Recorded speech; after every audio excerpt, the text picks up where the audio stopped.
Hey guys, welcome back. It is Sarah. And Whitney. And you know it's the Preview Alliance podcast. Whoop, whoop. So we're going to touch on a term today that resonates in your soul. We'll explain more what text message I just got, but we will say default parenting. Yep. Whitney, what is a default parent? A default parent is the parent who automatically, without anything being said, 90% of the time is the one to take off of work when your child gets sick and to stay with them while they are sick. They are the ones that daycare or school calls when said child is sick. They are the ones that make all of the doctor, dentist appointments and anything else. They are 90% of the time the advocate for said child, having to figure things out and navigate things should you need extra resources, shall we say. And we are the ones who, more often than not, get up in the middle of the night when the child starts crying. Yes, in the problem solvers. Oh, absolutely. And we are the ones where all the questions get directed to. The kids, even though another parent may be right there, runs to. I'm hungry. I need a snack. Where's this, mom? I mean, we could be in the shower and those tiny hands find us. Using the restroom. Yeah. There is no such thing as privacy. No. It's all pile It's gone. I will say this. I had a kidney stone a couple weeks back. Love you. I don't know if you've ever passed one or if our listeners I have not, but it does not sound pleasant. So I would probably take a C-section again. Over a kidney stone? Over this last kidney stone. Girl. That's bad. So I thought I had like a UTI. And I was like, something's going wrong. Yeah. Then it quickly escalated. Of course. And so I was passing it, and I was, you bleed quite a bit, you know, the urine's blood. And so how this happened was we were trying to go to one of Bill's work events. Because why would it happen on a day we like had no plans? Because that's just not what life does. That's not life. If 22 has taught us anything, life is not going to work with us. No, it's against us. Absolutely. So I'm trying to get us ready, and I'm like, oh gosh, I keep going back to the bathroom, and I'm starting to have a lot of pain at this point. And the boys decide to just, join me. Well, of course. Join mom. What's going on? She keeps going to the bathroom. This is exciting, right? And so I'm literally just like leaned over in so much pain. And Will's like, he looks inside the toilet. He goes, you're bleeding. I'm like, mommy has, I think, a kidney stone. I'm okay. Yeah. And he goes, are you going to die? And I'm like, no, I'm not going to die. Yeah, I'm okay. it's okay. I'm okay. But I'm like, go see what dad's doing for a minute. Yeah. Go check in with dad. Go check dad.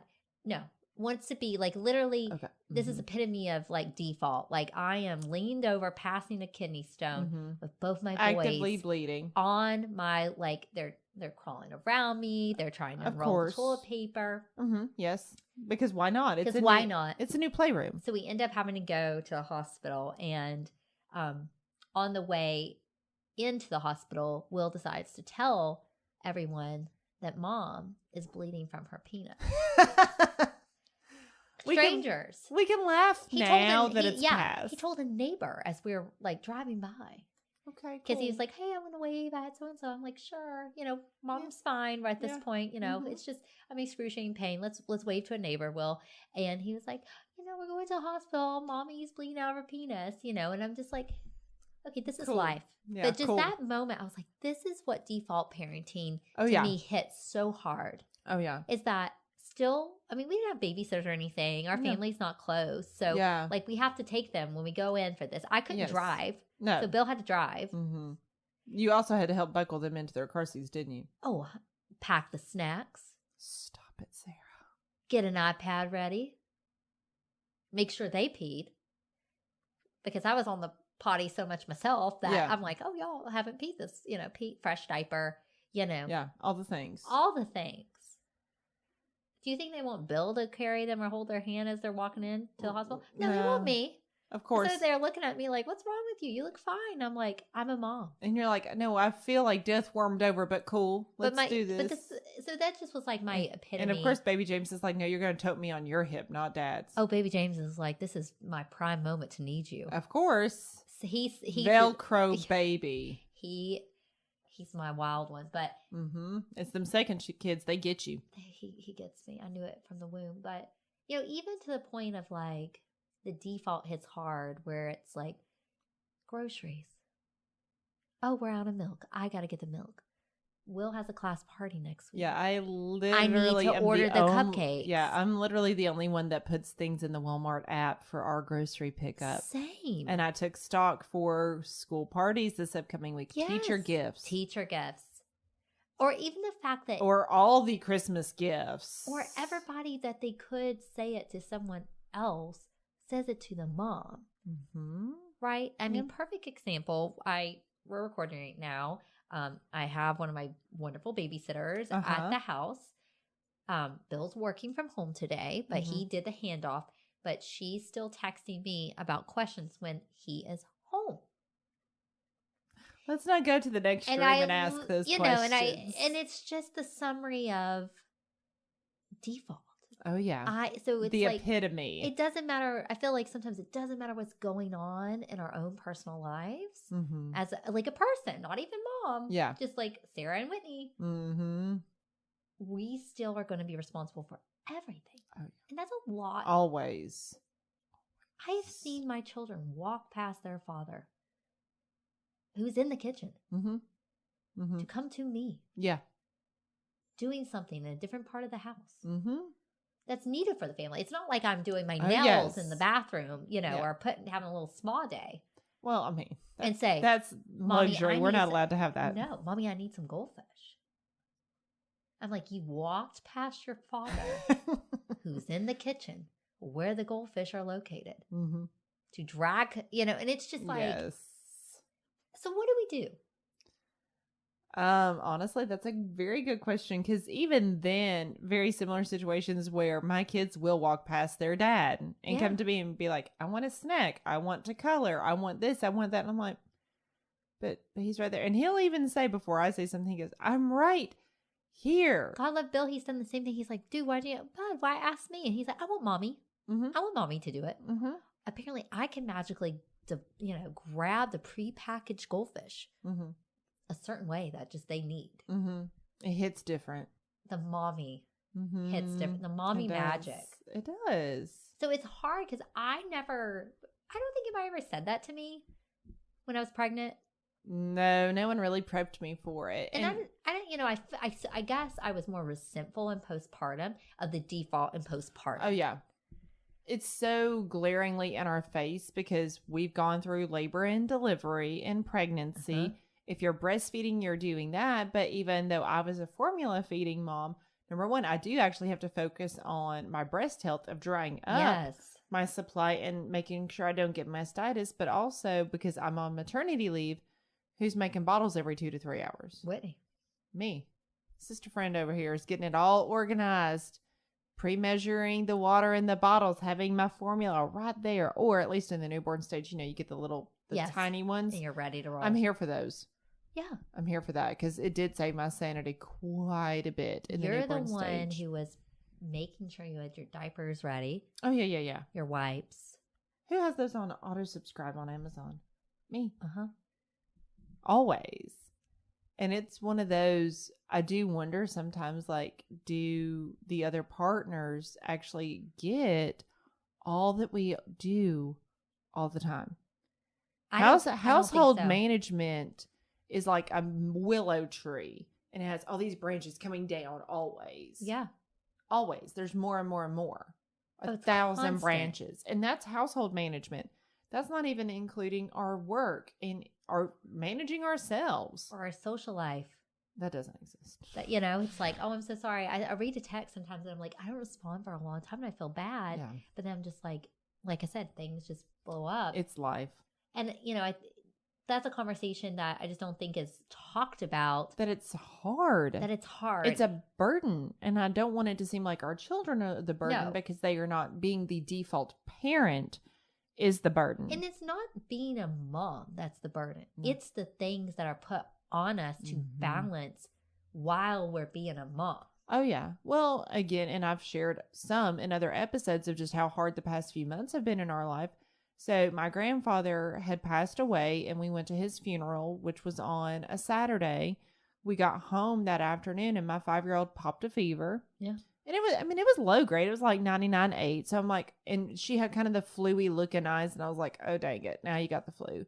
So, we get some Motrin on board and she had a snot nose. Like she's not having any respiratory distress. But still, that like puts your anxiety alarms up. Well, yeah, it's one of those. I'm like, okay, I'm you're keeping an eye figuring it out. Well, the next day her fever goes up to 102 with Motrin on board. I'm like, okay, now we got to go to urgent care. Yeah. Now we probably need to get your lungs listened to, get you swabbed. What are we dealing with? Blah, blah, blah, all the things.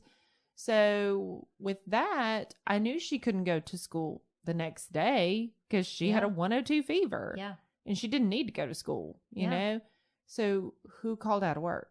Yeah. I did. And again, she continued to run a fever that Monday. So who again is calling out of work for Tuesday, but then also Tuesday she woke up again running a 101 fever and then had bloody snot. And I'm like, okay, now we have a sinus infection. Yeah. So who took off work Monday and Tuesday? I did. Mm-hmm. And so finally Wednesday she got better, goes back to school. That afternoon, my 2-year-old pops a fever at daycare, of course, because why wouldn't it? Why wouldn't it? And it was low grade. It was like 100.2. So not high. But then she's coming home. Well, then I take her to urgent care thinking, well, if we get a swab and rule out viral and it's just an ear infection, maybe I don't have to take the next day off of work. Yeah. Well, guess what? She popped positive for strep. Mm. So yet again, who's taking off of work? Me. While you're also responsible for your work. Yeah. You're responsible. Yeah. It was a dumpster fire trying to work from home with my 2-year-old. Your home has the life necessities. I'm talking about toilet paper. I'm talking about food. Oh, yeah. And disinfecting so that hopefully it doesn't all my spread. 5-year-old doesn't get strep because that's not what made her sick. She had adenovirus. So we have a whole and then me and Michael never got, thankfully we never got sick, but we hadn't had strep since we were kids. So I'm thinking, oh, it's so going to get us because I was very prone to that as a child. I ended up getting my tonsils out from strep when I was, I missed so much of first grade that we had to, but yeah. So again, who was that default to continue taking off of work? Yeah. It was on me. And at that time, my mom is a great help to us. Let me just throw that out there. She was also sick with the same adenovirus that my older daughter had. So I had no backup. No. And I know some people might be thinking, well, what about your husband's family? Well, here's that caveat. His stepdad was in hospice care, so his mom couldn't leave. And let's be real. I mean, some people are very fortunate that they have both sides of the partner and, your families, and they can jump in. And a lot of us don't. But that's the thing, too, is, in this really challenging time of our lives, we did not have a safety net. No. I was that safety net. Now, I'm grateful to work where I work. Because if I still worked at the hospital, I probably would have gotten fired for having to take a week and a half off of work due to death and sickness. Yeah. Let's just keep it real. Yeah. And I get that. Like, they have a business to run. They need employees. Here I am. Life happens. It does. And it was like a full moon just decided to move into our house at that time. And then, my household had a week of, not being sick. My mom, on the other hand, was admitted to the hospital for sepsis from a brown recluse bite. So there's that added stress, but at least I'm back to work and my kids are healthy and well. But then we're at this stage with motherhood where we're navigating like our parents and grandparents and their illnesses and them getting older. Yeah. Mm-hmm. We are at that stage of life. Why we are parenting young children. Mm-hmm. So, and working. And having to try to balance, like you mentioned, household necessities. All of that still fell on me. And so I think it's it does start in the newborn stage. Actually, no, you know what? It starts the moment you get pregnant. Let's back up. Yeah. Because you're carrying in that baby. It's your body that's changing. It's your hormones. Yeah, our hormones are changing. We're having to be very mindful of what we eat and drink. So you're limited because as soon as you get pregnant, you're carrying that child. Absolutely. And your life's not just yours. No. And I get that our kids, and I can only say this up until age 5 because that's all the mom experience I have. But I do think because of the bond that we have with our children during pregnancy, that is why infancy, toddlerhood, early childhood, they are defaulting to us because we have a bond with them that dad isn't going to have. And that's not a slam or a personal attack. It's fact. Yeah. Because they were not attached to their dad by an umbilical cord for 9 months. And it's just the comfort of mom. So it is. But I mean, I'll be real, and I've said this before, and Bill knows this. It's just in the middle of the night wake ups. Oh, yeah. I still handle that with my 2-year-old. You know, and it just, I get irritated and resentful. I'm like, why is it me? And it's like in that moment, it's because it's like a basic necessity is being taken away from me, sleep, right? So like, yes, that's a trigger for me. Yep. But sometimes it's just like, why is it all on me? Why is it all on mom? And like, Always. I don't think in the part of it is, it's like, I give him some credit because it's like, I know with his job, he's gone a lot. And I can't expect him to do X, Y, and Z sometimes. But I will say that I just took care of it for so long when we were just us that when I didn't even realize how big kids are going to rock our worlds. Right. It's talked about, but I don't know that we really get it until we're in the thick of it. I had no idea. That easy, let's run by work when you don't have a kid to pick up something. Yes. Goes away when you now have kids in the car and you have to unload them, go into the grocery store, get this, and you're just like. Yeah, what used to be, a 3-minute stop to go run into the store and grab milk is now a 15-minute adventure. Journey, if you will. That you just pray it's Publix and then give your kid a free cookie when you swing by the bakery. Oh, my kids don't know about that yet because otherwise there would be tantrums and demanding. And so I'm keeping that in my back pocket till I need it. Well, that's a swing by. They're great little bakery workers there. Oh, yeah. Oh, I'm sure. But again, they see you and if like, my kids know, then anytime we go to Publix, it's like, I want to buy a cookie. I'm saving that. And why is going to a grocery store alone now as a mom like a pleasure and a break? Well, we can actually, we talk about sensory overload. It's a slightly reduced sensory overload. We can think a little more clearly. Yeah. But I'm not going to even lie. We do Walmart pickup because it is just a game changer. And that's why I say, do not feel bad for doing pickup, or do not feel bad for doing delivery, or don't feel bad for auto subscription from Amazon. Resources, mamas. These are resources for us. Use them. Why not? So we know we're not alone with this default. So is there things we could do to change it? Well, first thing I would ask is, are you willing to delegate anything? Ooh, you're calling me out. Same over here. Okay. Same. So again, when it was that chaos of my grandfather dying, my kids are sick, blah, blah, blah, blah, blah, all those kinds of things. I mean, I think this was finally that Thursday when my 2-year-old had strep and I was out of work with her. I finally just texted my husband and said, you figure out supper. I can't do it. I'm done. I'm tapped out. It is a dumpster fire here. I can't work from home with her. I need something to be taken from me. And that's what it needs to be. Healthy communication you did there, because I probably would have just called, picked a fight, went wild. Well, I'm not saying that I felt great when I did this is what I'm doing. I mean, that my tone of voice luckily did not transpire through the text message, but I was like, I'm done. And I got done. I've had a week of trauma and loss and grief, and I'm done emotionally. Yeah.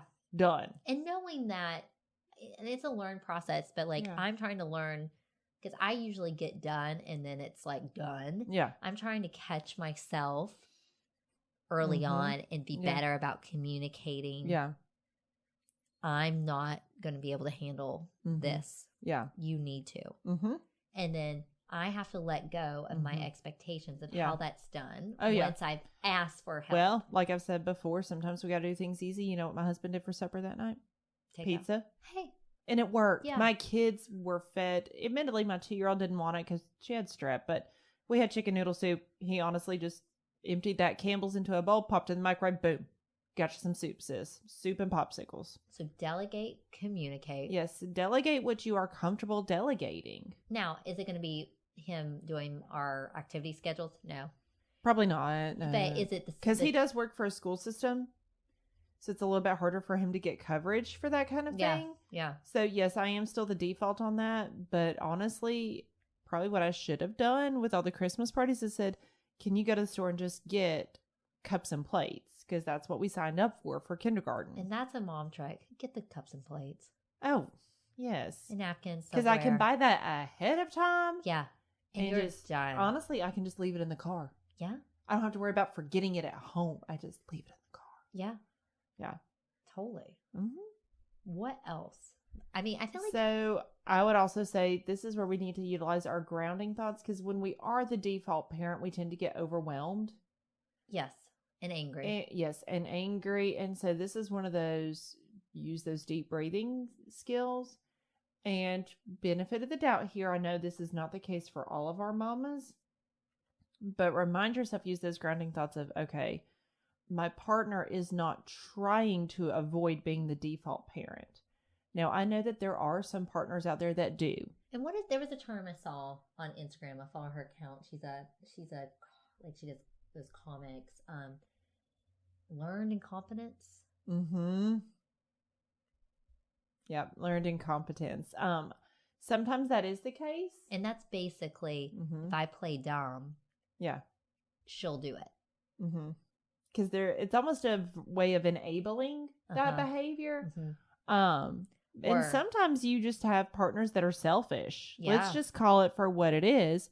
So to those mamas that have the selfish partner, if it is safe, as long as it's not an abusive scenario or situation, call them out on it. Yeah. Because like I said, I just had to tell my husband, I was like, I'm done. I need you to help. I need your help. Yeah. Now, again, my husband is not narcissistic. He's not abusive. No. I don't believe that he was trying to avoid being the default parent. But it was one of those, I was like, I'm done. This is what I need you to do. Because he's an Enneagram 9. So he's the peacekeeper. Bill's an 8. I don't know much about the 8s. But 8s and 1s can they can forces. Clash. They can be forces, which is a nice little note we're going to mention. We're going to have an Enneagram guru on the podcast. Oh, that's going to be so year. much fun. And we'll dive into all this. Oh, heck yeah. But so he's not trying. And no, I don't think my husband is just so laid back and reserved and introverted. And you do such a great job of doing it. That's the thing too, is I hate to say it like this, we excel at juggling all the things. Even though we feel internally, I'm failing, this is hard, I'm resentful, we still do the thing. I heard something on a podcast a couple of months ago that said, if you ever want to get something done, give it to someone who's busy. Because they will get it done. Yes. And guess what? We will get it done. And part of that is high expectations, whether it's externally imposed on us or self-imposed on us. But then that's where we struggle to delegate. Yeah. So again, what can you delegate? Can you say, you're doing supper tonight, you're cleaning, I'm getting groceries delivered, I'm doing a pickup. Or I'm going to get a housekeeper. If we have X amount of extra money a month, this is something that I want. That can be doable. Yes. And so, figure out what can be delegated. Where can you utilize your resources? Where can you utilize that support system? But if you're in the thick of it and you're drowning and you don't have that support, even if you try to delegate, remind yourself not everything has to be done in that moment. Right. You have to let some things go. You have to let some things go, prioritize, and break it down. If you have a work deadline, but you have a sick kid at home, are they old enough to where you can pop on some bubble guppies and say, watch this for an hour while I get this done? If it's like my 2-year-old, no, it did not matter what snacks I put in front of her, and however many episodes of Bubble Guppies was on TV, she was going to be right there with me while I'm doing my sessions. Yeah. And it was a dumpster fire. I'm going to be completely transparent. It did not go well. Yeah. At all for us. You have to lower those expectations sometimes. You do. And so if it's one of those, maybe it's not like a telehealth meeting like I had with a client, but it's one of those, you're working on a presentation or a document or something like that. Again, even if you're in the same room as said child and you can work while they're distracted by something, do that. Yeah. Absolutely do that. And I voice journal sometimes when I feel like I've had a really default day. Because decompress and get it out. If I get it out, then when I can approach Bill, I've already got that like initial. You've taken the edge out of the anger and the frustration. Kind of taken a little bit of the emotion out of it. And I think sometimes we talked about past generations. Mm-hmm. Moms were really just expected to do it all. But can we also say that they didn't have a things voice. have changed significantly? Women's rights have progressed significantly, but also the economy was significantly different, where you could have a single income household. And now both parents usually have to contribute. And it's still a struggle to make ends meet for many households because inflation has gotten so bad over the past 6 months or so. Yeah. I don't think it was this bad even in the beginning of 22. I feel like it's gotten significantly worse since probably summertime is my roll of the dice on that. I mean, there's so much I feel like that this generation of moms were fighting, from COVID to economy to the sicknesses that's following after COVID. Yes, because this RSV flu season has been a whopper. The working, I read something that's like, you're supposed to work like you're not a mom, but mom like you don't work. Yeah. That whole, our kids are busier than they've ever been. I know when I was 4, I did not have Will's activity schedule. Oh, can I just say that we have electively chosen not to do extras with my kids right now because we can't juggle it all. And that's a good thing to say. That's a personal boundary. We know where we're at. And also, I wanted to give my daughter a chance to get adjusted to kindergarten before we signed up for extras. It's too much. It is. And so that was one of those, she doesn't really know what's out there to be involved in. And I know it changes as they get older. It does. But if you are in this stage of life, you don't got to do all the activities if you are already feeling like I'm defaulted out. Yeah. So it's, and when we're talking to our partner, we said this earlier, they sometimes don't even really know what we all do. Oh, 110%. How do you tell them what you do? Because one of my friends, she has this wonderful, she'll say, yep, the mommy magic fairy came through and stocked the fridge, did this, packed the lunches, got the laundry done. The kid magically had the homework assignment done. Her work got this done. Her parents' presents got done. Yep. Mommy magic fairy flew past. I need one of those. Are they for hire? You are. Oh, no. It's you. And she was like, that's what they think happens. Yeah. That we just wave a magic wand and it's done. So how do you say that without being like, holding up a list? I was about to say, being like, this is what I do. So I'm not a great person to ask about this because I'm very competitive. Yeah. Well, I'm very competitive. And in my head, I'm like, if I wrote down all the things that I do and manage. Yeah. My husband, being the Enneagram 9 that he is and being laid back, he's actually going to view that as like an attack. Oh, Bill will 100% think that I'm coming for him. That I'm just going to say, I don't think that's a great thing to write all the things down and say, this is what I do. That's not going to go well. No. Tears will be shed. Voices will be raised.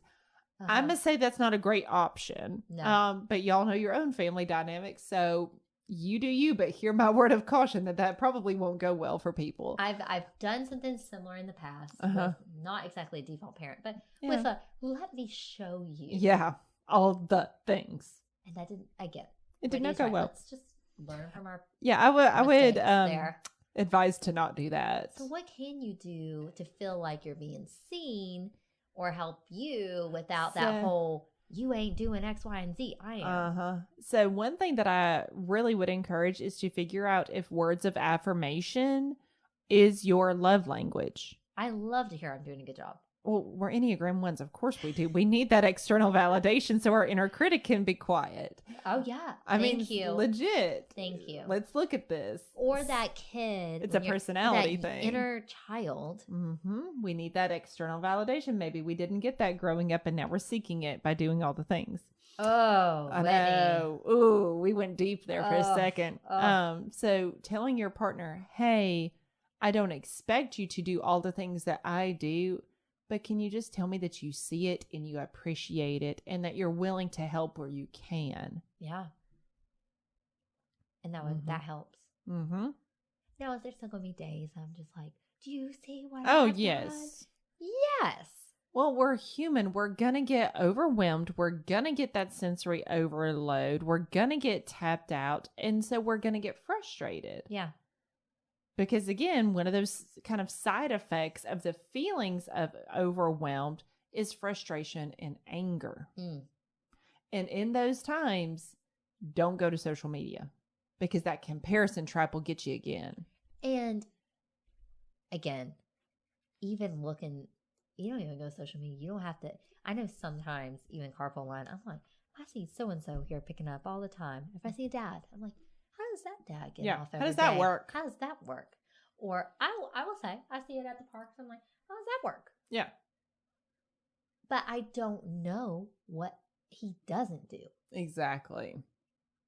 Now, that being said, because my husband does work for the school system, and now that my daughter is in kindergarten, they had Thanksgiving week break off together. So, because my 2-year-old is a terrible 2, calling it for what it is, she still went to daycare. Yeah. But you know what? My husband took my 5-year-old to the park every single day. Yeah. And it was great.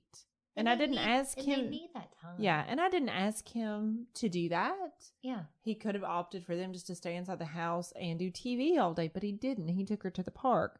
So that was one of those. I was like, I really appreciate you getting her outside and doing fun things with her and, you know, going to grab lunch and just different things like that. It was super nice and helpful. And those words of affirmation when we were all home together over the weekend, he was like, well, why don't we go to the park again? I'm like, yes. Because it worked. Because it worked. And so then as a family of 4, we all went and we could, you know, man-on-man defense with the kids. But you have to have man-on-man. Yeah. Sometimes it's, Sometimes it's 2 parents to 1 with the 2-year-old. It's baby James. Mm-hmm. I'm like, where are you at? Toddlerhood. It's a trip. Think that's one thing that sometimes I felt sometimes it's like, because I am default, I am doing all the things. Mm-hmm. Sometimes I think, even my parents get to do super fun things with my kids. That I want to be the fun mom. I want to do the fun things, but I'm like, but like, I have to run our life. Mm-hmm. So that's me having to say, you know what can I drop? What can I not? I deserve to be the fun moments too. Oh, absolutely. But I think default, you feel like I can't sometimes because I have all the things. Yeah. Or you're beat down and tired. Mm-hmm. Yeah. So giving yourself that. Give yourself some grace on that, that we can't do all the things all the time. No. It's not humanly possible. And if it's one of those, you have the opportunity to go be the fun parent and go to the park, go to the zoo, go do a craft with them, whatever it is, and not wipe down the countertops or not vacuum or whatever is on your list, realize, okay, that still needs to be done, but I can bump it down the list and go be the fun parent I want to be. And no one's judging you but yourself harder. Agreed. Wholeheartedly. So I think, and that's something that I'm working on. Mm-hmm. I'm sure everybody is. We don't realize until we're moms. Oh my goodness, yes. But listeners, so much. Now you know what a default parent is. Yeah. You know how to work through it. Mm-hmm. I'm not going to say this is magically going to change your life and you'll never be the default parent again. But at least, hopefully, this episode will make you know you're not alone. That's right. And it's a term. Mm-hmm. And it ain't just you. Yep. You can relate to it now. All right, guys. Till next time. See y'all. Maternal mental health is as important as physical health. The Preview Alliance podcast was created for and by moms dealing with postpartum depression and all its variables like anxiety, anger, and even apathy. Hosted by CEO, founder Sarah Parkhurst and licensed clinical social worker Whitney Gay, each episode focuses on specific issues relevant to pregnancy and postpartum. Join us and hear how other moms have overcome mental health challenges as well as access tips and suggestions on dealing with your own challenges as moms. You can also browse our podcast library and listen to previous episodes at any time. Please know you're not alone on this journey. We're here to help.